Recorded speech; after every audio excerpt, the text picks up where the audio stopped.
Do you want to apply to ACADSOC because of the great offers that they have, but you're quite hesitant because of the bad reviews that they've got? Then this video is for you. My name is Jess, and I'm going to share to you my experience working with ACADSOC. Now, since this is my whole experience with the company, it's going to be a bit of a long video. So I'll be putting every topic that I'll be discussing in the description box below, along with the timestamp. The topics that I'll be talking about are why I applied, the hiring process, my whole work experience, and then my overall verdict of the company. Disclaimer: everything that I'm about to say is from my experience and my experience alone during my time working with the company. So it may be different from everyone else. I do suggest for you to do your own research if you really want to apply to the company.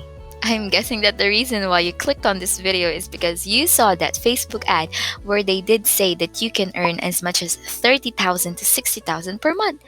Quite tempting because that was also my reason for applying, and also because they were accepting 18 years old and above, as well as beginners with no experiences. So with that, I applied because I had no experience, but I could still earn as much as 30,000 per month. The hiring process was actually quite easy. I applied through the Facebook ad, and then within days, I got a confirmation that I was set for a date of an interview. And then the interview only took about 20 minutes, and it happened in Skype. After that, I was endorsed to a trainer, and then I trained for about an hour with other trainees. Basically, we were just talking about the company itself, the lessons, the classroom, everything that you need to know about the company. And then after that, I was endorsed for a demo lesson, and it happened in a classroom with a student, which we all know is actually the QA. Then when I passed the demo lesson, my TM did give me another training, and it was with class in, basically just how you would control the class in and other tips that came from her. After that, I was already teaching, so that happened all within a week. It was fast, easy, and convenient. So let's start with my work experience. Let's begin with my tutor support. So during my time working with the company, I had 3 TMs. The first one was luckily very responsive. She was considerate, especially when it comes to penalties, and she was quite friendly with every tutor that she had. Well, from my experience. The second one, she was still nice. She was still responsive. Unfortunately, she only responds to things that matters to her and not to me, which was a bit of a ugh. And then my third TM, honestly, I don't really have anything to say to the third TM because I was endorsed to a new TM on my last day of working with ACADSOC. So I don't really know if he or she was a great TM, but when I did ask for a certificate of employment, she or he did give it to me the same day, and he or she said that he was hoping that um, I would still apply. Now let's talk about the dashboard that they have. It was all right. You can see all the bookings that you have, your schedule, your salary, the trainings that you can take, your profile. Unfortunately, they didn't really have the lesson materials there, so you couldn't review any lessons ahead of time. And then the downside of the site was it often crashes. Like, it's really hard to conduct classes if you don't know what classes you have to go and what information you need to know because the site was crashing so often. Then, unfortunately, the penalty wouldn't be waived unless you have screenshots. And then sometimes they don't even accept the screenshots, which sucks. Now, let's talk about the classroom. Originally, ACADSOC had 4 classrooms: QQ, Skype, Class In, and a classroom. But when I applied, they were already transitioning to just Class In and a classroom, which is great because that means that I don't have to download other applications aside from the 2. It was great to use because you had control over the lessons, the tools, the students, pen, everything else. However, it crashes often to the point that you get a penalty to something that wasn't even your fault to begin with. So that sucks because even though you had the screenshot, you still received the penalty. Now, I'm not saying that it will always crash. Sometimes it'll just lag, sometimes it wouldn't. But keep in mind to always keep a screenshot to avoid any inconveniences in class and to avoid penalties as well. Now let's move on to the trainings. In ACADSOC, they're full of trainings.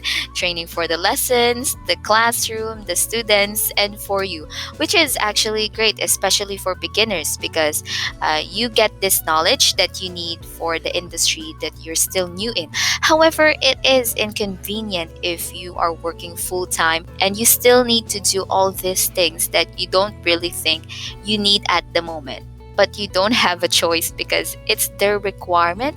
And I don't know why, but they did say that it will help you with bookings.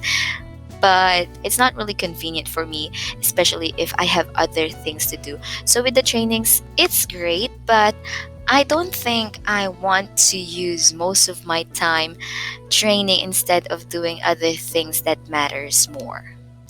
Next up are their bookings. So when I started teaching in ACADSOC, my first month was the worst because I didn't really have any students and I struggled. But after changing my profile, my schedule, and then doing trainings, my bookings did improve. However, bookings may depend on your TMs as well. So with my first TM, it was great. I was getting all these students. I was always fully booked. But on my second TM, it wasn't that great anymore, especially when she wanted me to be a top tutor. What happened was it was just awful. I couldn't get the regulars that I had before because she wanted me to reserve the slots that I have. So when I became a top tutor, it means that I had lesser regulars and more reserved slots. So I never experienced being fully booked again, which sucks because I had a lot of regulars who were actually looking for me and requesting for more schedules to be open, but I couldn't really do that. I tried to beg my TM to move me back to being just a regular teacher. She wouldn't allow it even when I started quitting my job. Now, their salary. So I started with 90, which I thought was already high, but it wasn't for this industry. And then after a year, I increased to 95. So imagine that, 5 pesos. But they did have incentives. They had 3 from my experiences: completion bonus, PAB, which is perfect attendance bonus, and then enrollment bonuses. So completion bonus is when you completed all your classes in a day, and then PAB or perfect attendance bonus, obviously perfect attendance. Enrollment bonuses is when the student enrolls. So I was getting most of this at first, but after, just like I said, transitioning to being a top tutor, I wasn't receiving those anymore. And then releasing of salary, gosh, this was probably the most stressful thing that I've experienced with the company, especially if you have bills to pay and you can't really do anything but wait because nobody's responding to you. When you want to get your salary, they will respond, but the only thing that they will say to you is to just wait. So it's very stressful. Next is the penalty in the company. The penalty in the company is really unfair. It's like my team messaged me that this is something happened, a student complained. So even before I could respond, the penalty is already there and I can't do anything to waive it because obviously it's always my fault and never the student in my case. Mhm.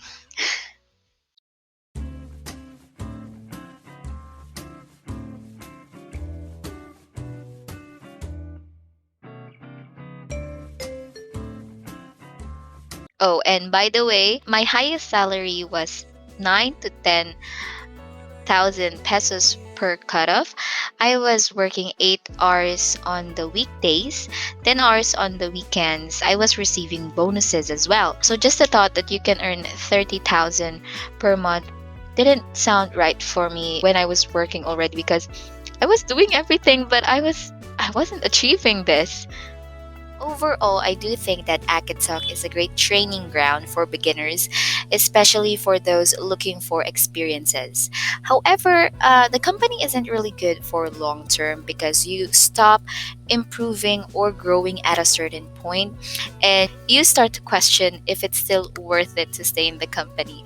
And in my experience, the beginning was great. I was getting all the knowledge that I need. I was being treated well, but by the end, I wasn't happy anymore. I wanted more. I wanted to be treated well. I want to learn more. I want to improve.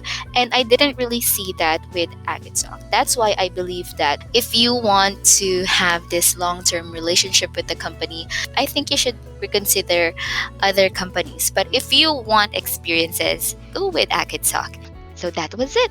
I hope that this video helped you in deciding whether or not you want to pursue your application with ACADSOC. And it would be very much appreciated if you subscribe to my channel, because I'll be posting more videos about ESL. Also, I'll be posting my next video, which is about why I left ACADSOC. Let's see. So thank you so much. Hopefully you liked the video, and I'll see you next time. Bye bye. How do I end this?